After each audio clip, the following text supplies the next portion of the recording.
사도신경 하시면서 우리의 신앙을 고백하겠습니다.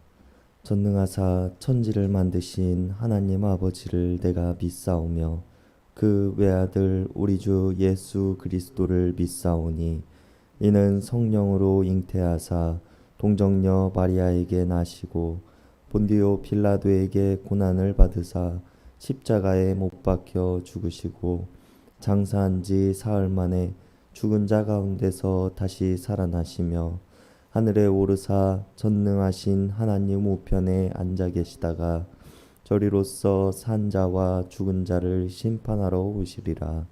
성령을 믿사오며 거룩한 공회와 성도가 서로 교통하는 것과 죄를 사하여 주시는 것과 몸이 다시 사는 것과 영원히 사는 것을 믿사옵나이다. 아멘. 우리 찬송 93장, 통합찬송가 93장 부르시겠습니다. 찬송가 93장, 통합찬송가도 93장입니다. 예수는 나의 힘이요 내 생명 되시니 구주 예수 떠나 살면 죄 중에 빠지리 눈물이 앞을 가리고 내 맘에 근심 쌓일 때 위로하고 힘 주시리 주 예수.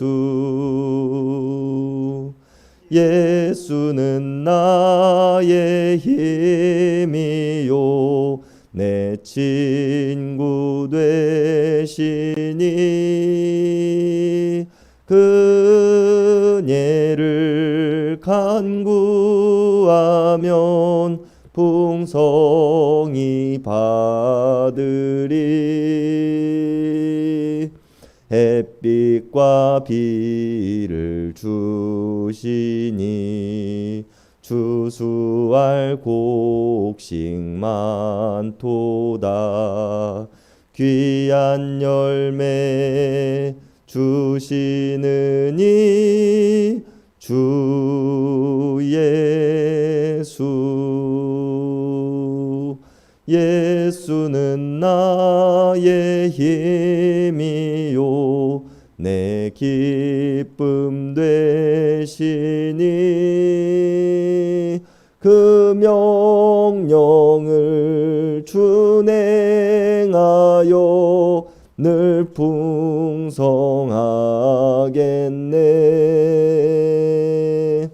주야로 보호하시며 바른 길 가게 하시니 의지하고 따라가리 주 예수.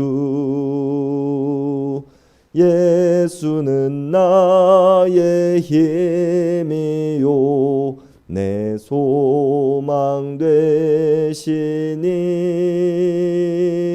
이 세상을 떠나갈 때 곧 영생 얻으리. 한없는 복을 주시고 영원한 기쁨 주시니 나의 생명 나의 기쁨 주 예수. 오늘 우리에게 주시는 하나님의 말씀은 마태복음 21장 1절에서 11절까지의 말씀입니다. 마태복음 21장 1절에서 11절까지의 말씀입니다.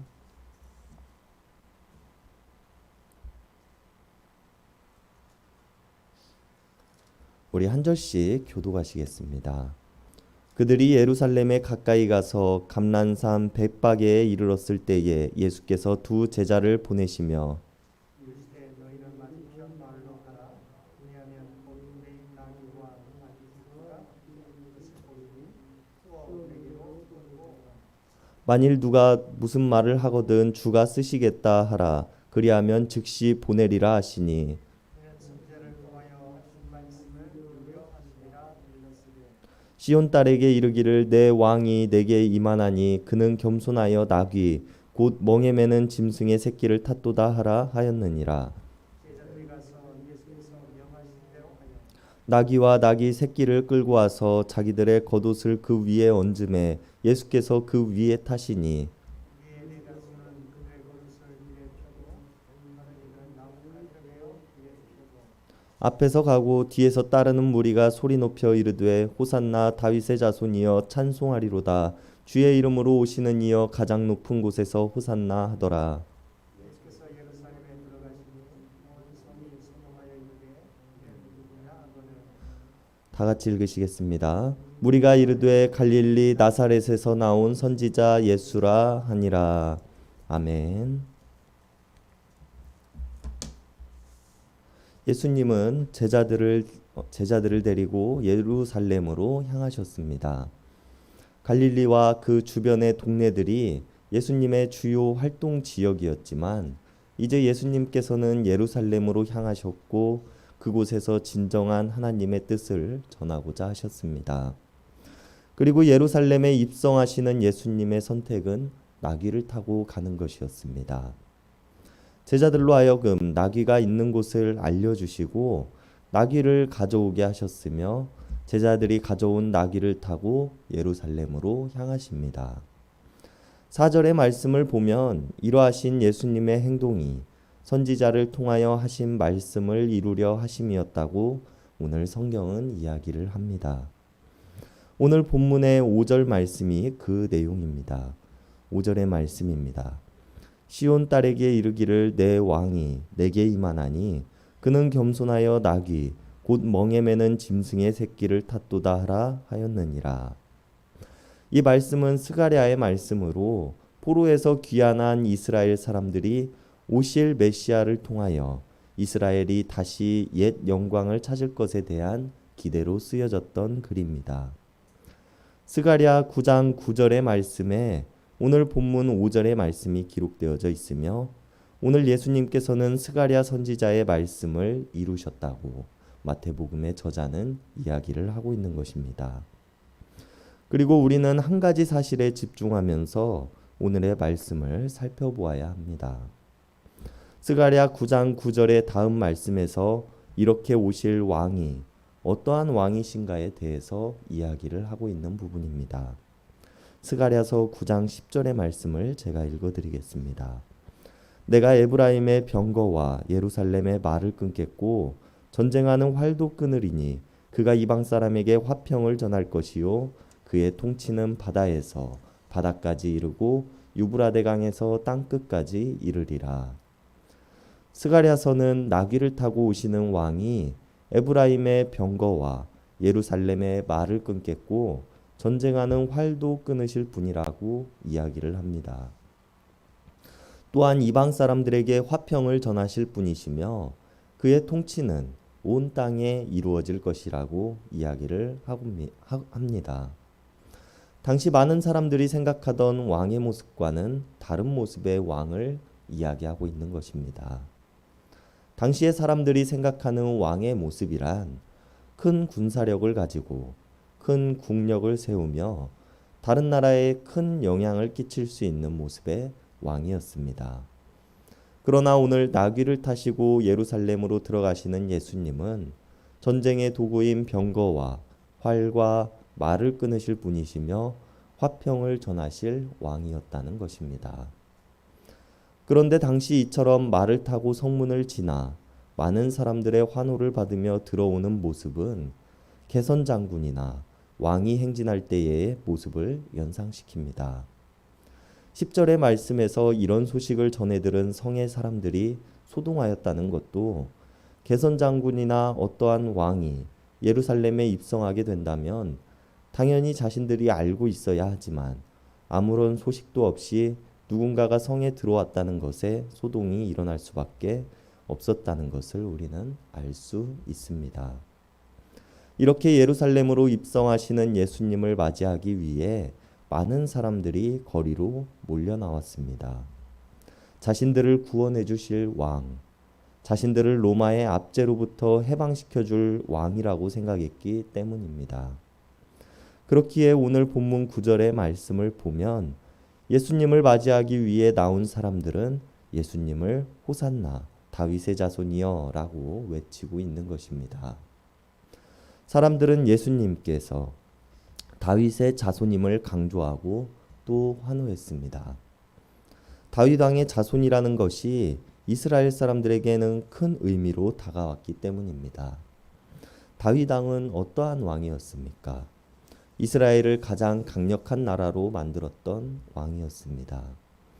다윗 왕의 아들 솔로몬 왕의 시대가 이스라엘 최고의 부흥기였다면 그 부흥기의 토대를 만들었던 왕이 다윗 왕이었습니다.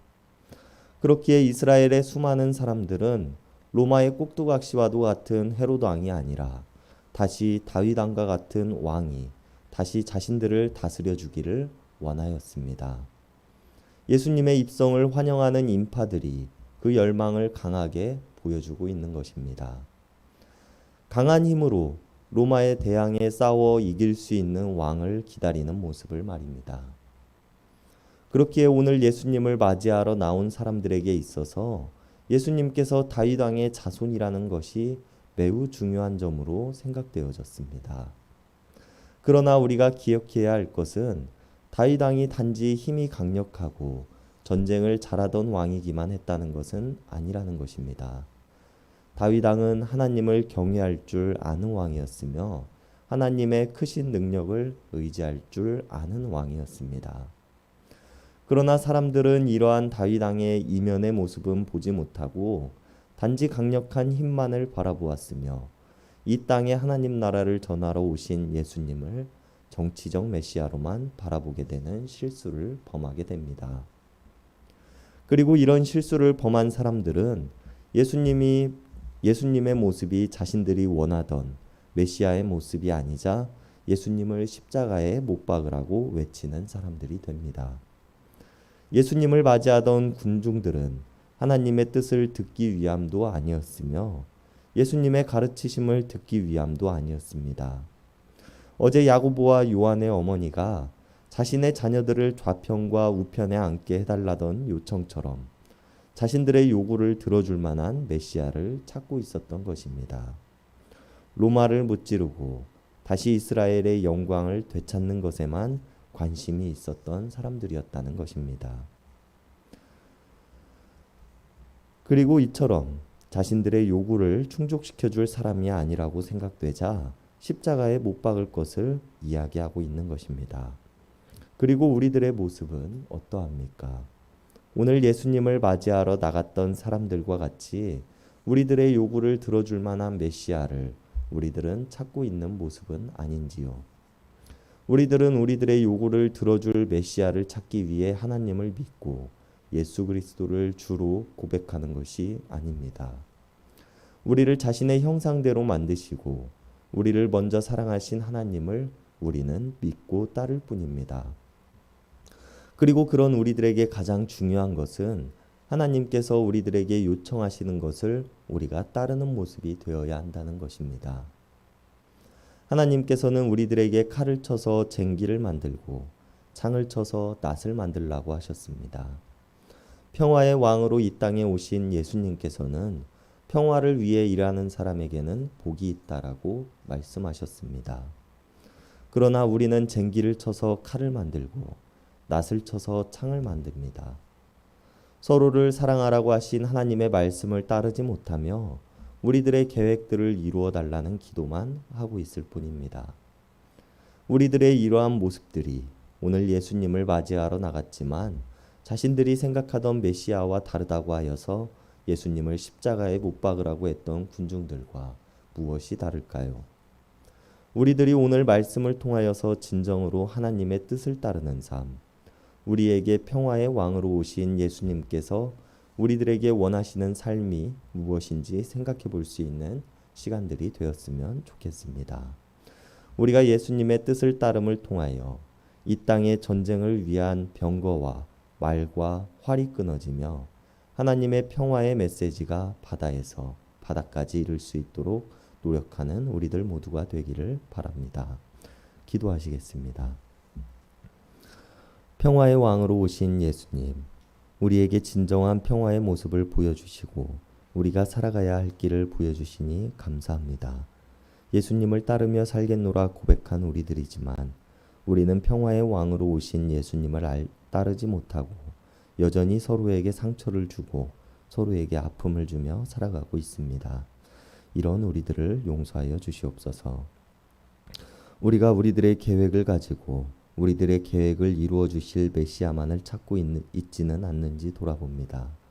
오늘 호산나를 외쳤지만 내일은 예수님을 십자가에 못 박으라고 외치는 소리가 나의 소리는 아닌지 돌아봅니다. 우리를 위해 이 땅에 오셔서 고난당하시고 죽음까지 감당하셨지만 우리들은 여전히 나 자신만을 바라보며 살아가고 있지는 않는지요. 우리가 평화의 왕으로 오신 예수님을 본받아 이 땅에 하나님의 평화를 온전히 전할 수 있도록 도와주시옵소서. 이웃을 사랑하고 교회를 사랑하고 형제자매를 사랑할 수 있는 우리들이 되게 하여 주시옵소서. 예수님께서 우리들에게 보여주신 길을 갈 수 있는 우리들이 되게 하여 주시옵소서. 병거와 말과 화를 끊겠다고 말씀하신 하나님을 내가 믿습니다. 우리를 위해 평화의 왕으로 오신 예수님의 이름 받들어 간절히 기도드렸습니다. 아멘. 이 시간 우리가 우리 개인을 위한 기도, 이웃을 위한 기도, 교회를 위한 기도, 세상을 위한 기도하는 시간 갖도록 하겠습니다.